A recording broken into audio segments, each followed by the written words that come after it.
So hello everyone, my name is Chaitanya and today the topic on which I am going to give seminar is nothing but thermochemistry. So and the one who have made this topic really easy is one and only Professor Rohit Sinha. And now let's start the seminar. So about academy, I study in EMC square.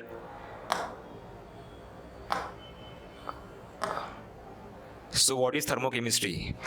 So if we will break the word thermochemistry, we will get two words, which is the first one is thermo.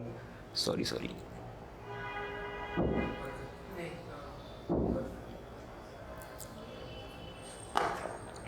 Okay, so the first word is thermo. Thermo word means anything which relates to heat, and so the chemistry which relates to heat is nothing but thermochemistry.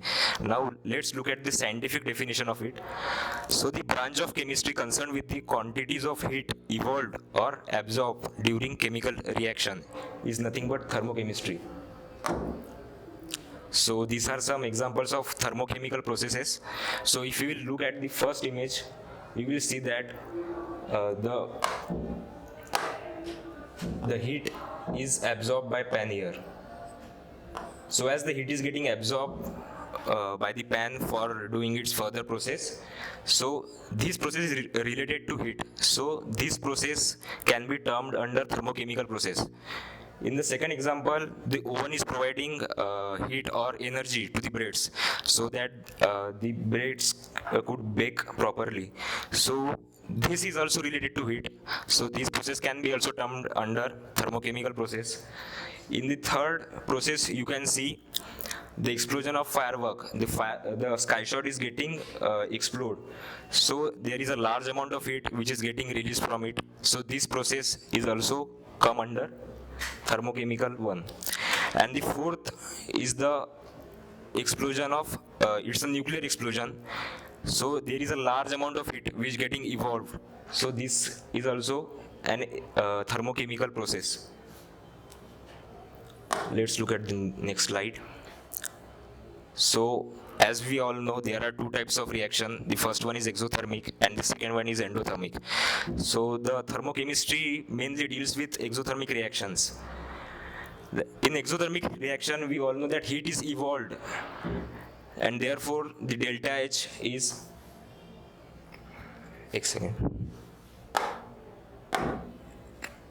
and therefore the delta H is heat of product or enthalpy of product minus enthalpy of reactant. So here delta H will be negative because the heat of reactant is much greater than the heat of product or the enthalpy. So as we know, if we subtract a larger number from smaller number, we will get negative value. So here the delta H is negative. And at constant volume, if we look about the internal energy, so the internal energy of product minus internal energy of reactant would give delta U. So here also the delta U is negative, as the delta U is the function of temperature. So enthalpy is negative, so it will so the delta U will be also negative because as the internal energy is the function of temperature.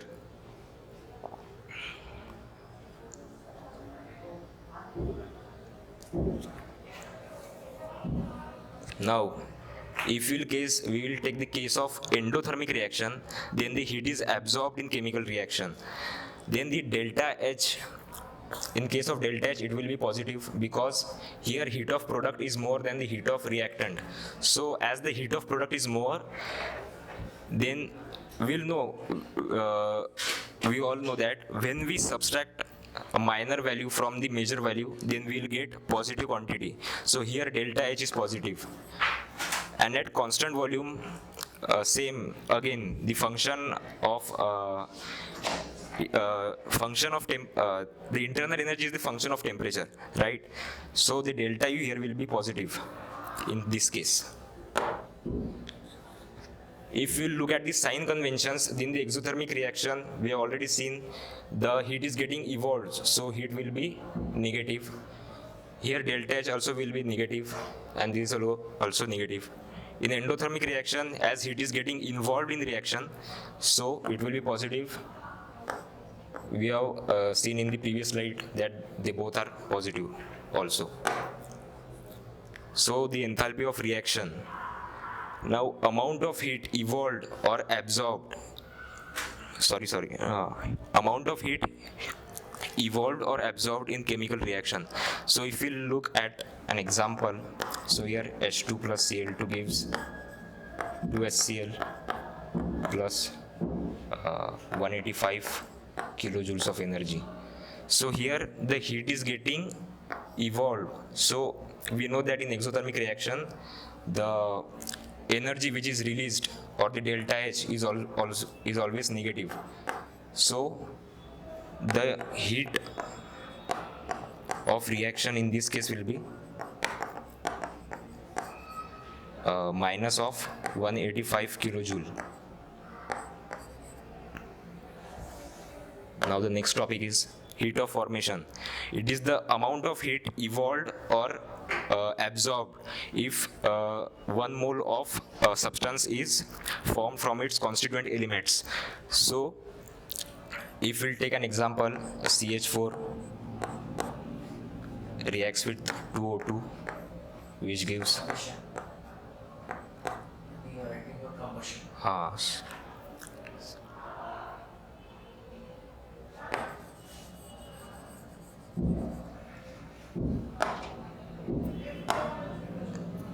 so H2 plus Cl2 again will give 2HCl. This is not needed.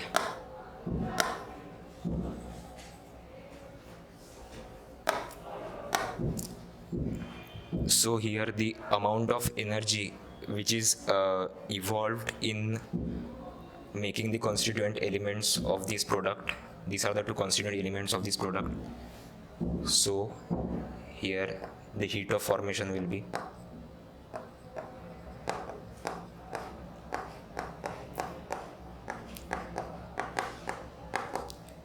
minus of 44 kilocalorie, but it is of 2 moles, right? So for 1 mole we'll divide the value by 2, so we'll get minus 22 kilocalorie. So this is the heat of formation in this case. So now the next topic is heat of combustion. So the amount of energy evolved when we completely oxidize 1 mole of substance. So here the example will be CH4 plus 2O2 will give CO2 plus 2H2. So here the 1 mole of CH4 getting fully oxidized, the reaction occurs in the presence of oxygen.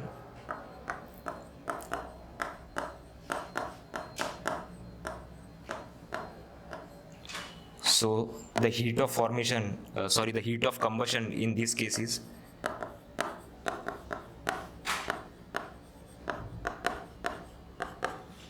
minus of 890.3 kilojoule per mole. So this is the heat of formation in this example. Now what is the heat of neutralization? So it is the amount of heat evolved when we neutralize acid and bases. So as we all know, we have studied in 9th class that acid plus base gives salt plus water. That is the basic understanding. So if we'll take an example,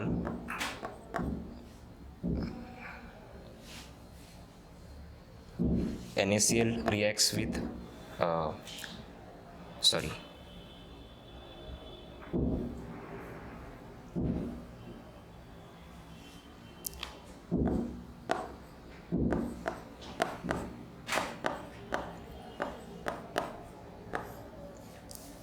HCl reacts with NaOH to give NaCl, which is its salt, and H2O.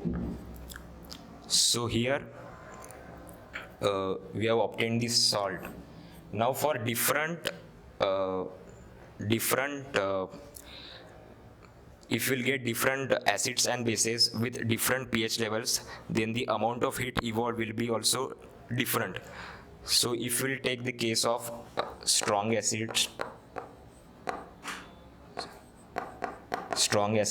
with strong base, then in this case delta H will be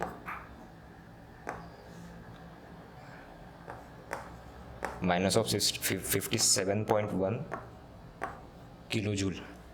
If you'll take strong acid with weak base, or either you take strong base with weak acid,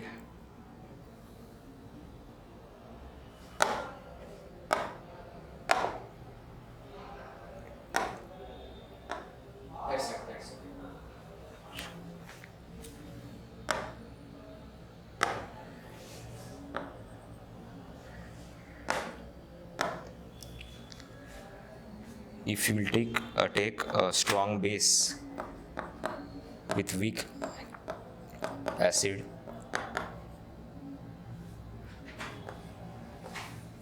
so in both these reactions the delta H will be same, which is minus of 51.5 kilojoule. Now in the third case, if you will take both the acid and the base with low pH, which is weak, then delta H in this condition will be minus of 49.8 kilojoule. So these are the different values of H which evolve when we react different bases and salts depending upon their pH.